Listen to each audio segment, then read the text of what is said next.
आज 84 सिद्धों की उस प्राचीन शक्ति और भारत के आध्यात्मिक इतिहास के बारे में बात करूंगा। उन महायोगियों के बारे में जिन्हें सिद्ध के नाम से जाना जाता है। ये 84 सिद्धों का वो रहस्य क्या है कि क्यों वज्रयानी बौद्धों से निकला यह समूह हिंदू नाथ संप्रदाय में बदल गया। सिद्ध परंपरा हिंदू, बौद्ध और जैनों की साझा विरासत है, जहां धर्म की सीमाएं टूटती हैं। अब सवाल यह है कि ये सिद्ध जो शुरू में वज्रयानी बौद्ध थे तो हिंदू के पूज्य कैसे बन गए, और उनसे निकली नाथ परंपरा योग की वह अनमोल कड़ी मुख्य रूप से हिंदू शैव संप्रदाय में कैसे बदल गई। यह कहानी शक्ति, योग और धर्म और आंतरिक चेतना के बदलाव की है, और इसी कड़ी में मैं आपको बताऊंगा 84 सिद्धों और 9 नाथों की कहानी।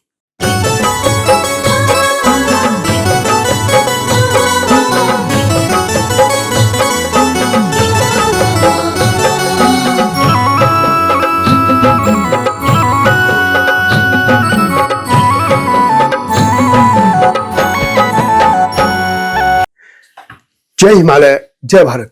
संसार भर में हिमालय लोग यूट्यूब चैनल देख रहे हैं, आप सभी का स्वागत है। और मैं हूं भारत की राजधानी नई दिल्ली से डॉक्टर हरीश चंद्र लखेड़ा। सबसे पहले समझ लेते हैं क्या सिद्ध परंपरा क्या है।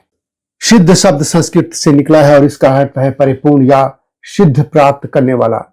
ये वो महान साधक हैं जिन्होंने गहन साधना से मोक्ष, निर्वाण या कैवल्य प्राप्त किया।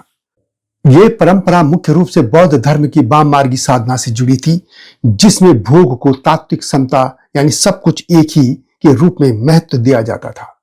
लेकिन ये बात सिर्फ बौद्ध धर्म तक सीमित नहीं रही।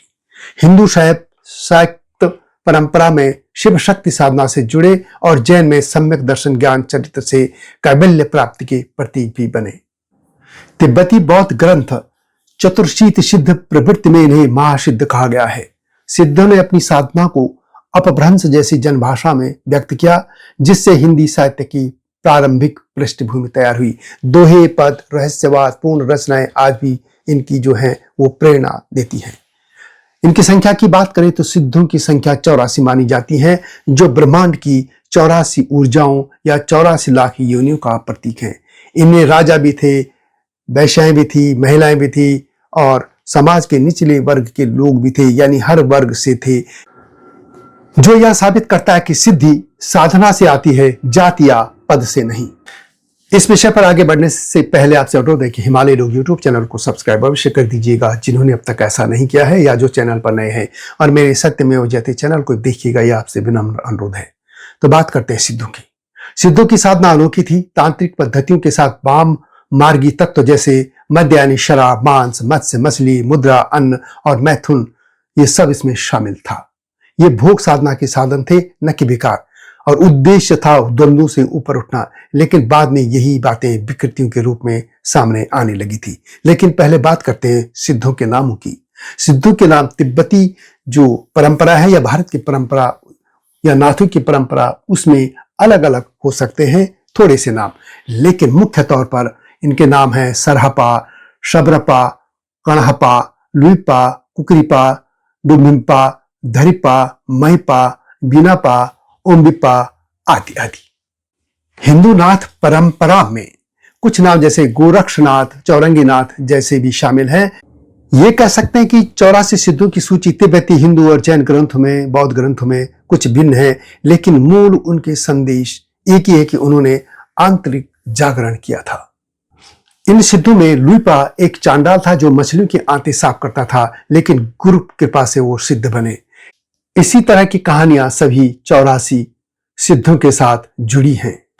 अब प्रश्न ये है कि आखिर सिद्ध से नाथ कैसे निकले और इस संप्रदाय का यानी सिद्ध संप्रदाय का पतन कैसे हुआ। सिद्ध संप्रदाय का पतन मुख्य रूप से इनकी अति वाममार्गी तांत्रिक पद्धतियों के कारण हुआ। समय के साथ इनकी पद्धतियों में शुचिता और नैतिकता की कमी आने लगी, जिनसे सामाजिक विकृतियां उत्पन्न हुई और आम जनमानस में इनके प्रति आस्था कम हो गई।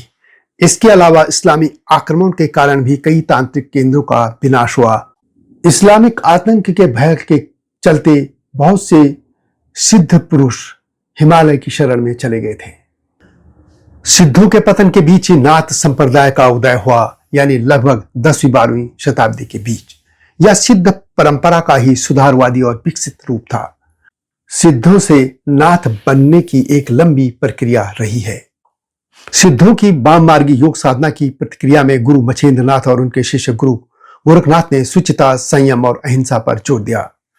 नाथों ने शारीरिक शुद्धि, मुद्राएं, प्राणायाम और कुंडलिनी जागरण पर केंद्रित हठ योग को अपनी मुख्य साधना पद्धति बनाया, जिससे वे अधिक व्यवस्थित और सामाजिक रूप से स्वीकार्य बन गए।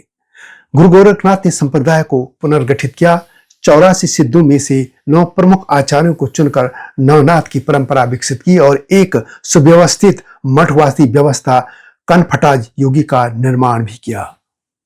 नाथ संप्रदाय तुर्कों से भी लड़ता रहा और आपको यह भी बता दूं कि जो आज आप खिचड़ी खाते हैं वह वास्तव में गुरु गोरखनाथ ने ही शुरू कराई थी, क्योंकि नाथ संप्रदाय के साधु इन आतिताई तुर्कों से लड़ते थे और उनको भोजन बनाने का इतना समय नहीं लगता था कि वे रोटी चावल वगैरह अलग बनाते। इससे उन्होंने कहा था गुरु यानी गुरु गोरखनाथ जी ने कि एक साथ सबको पकाओ, और फिर सब वह खिचड़ी के रूप में सामने आया था। वैसे इस मामले में आप एक वीडियो हिमालय लोग यूट्यूब चैनल में अलग से देख सकते हैं, लेकिन अभी बात करते हैं नाथ संप्रदाय की। इस प्रकार नाथ संप्रदाय ने सिद्धों के अवधूत आदर्श यानी नियमों से परे जो स्वतंत्रता थी जीवन की, आत्मा की और सामाजिक समानता के संदेश को अपनाया, लेकिन वाम मार्गी भूख को त्याग कर योग और शुचिता के माध्यम से एक नई मजबूत और चिरस्थायी दिशा दी। तो यह जैसे मैंने पहले भी कहा कि सिद्ध परंपरा की उत्पत्ति मुख्यतः बौद्ध वज्रयान से तांत्रिक महासिद्धों से हुई थी, लेकिन उनके अति वाम मार्गी पूजा पद्धति के कारण वहीं से नए जो साधु निकले थे, संत निकले थे, वे थे नाथ यानी नाथ संप्रदाय। अब बात करते हैं सिद्ध से नाथ और हिंदू धर्म से उनका जुड़ाव कैसे हुआ। दरअसल सिद्धों ने कभी भी जाति या धर्म के भेदभाव को नहीं माना और समाज के हाशिए पर पड़े लोगों को भी ज्ञान दिया। उनकी अलौकिक सिद्धियां और रहस्यवादी शिक्षाएं जो शिव शक्ति और योग पर केंद्रित थी, उन्हें धीरे धीरे हिंदू शैव और शाक्त परंपराओं में भी पूज्य बना दिया गया।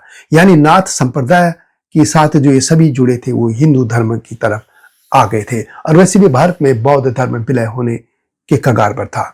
बौद्ध और हिंदू धर्म की तांत्रिक शाखाओं में यह साझा साधना तंत्र था और यह एक मिश्रित तौर पर लोग इस्तेमाल करने लग गए थे।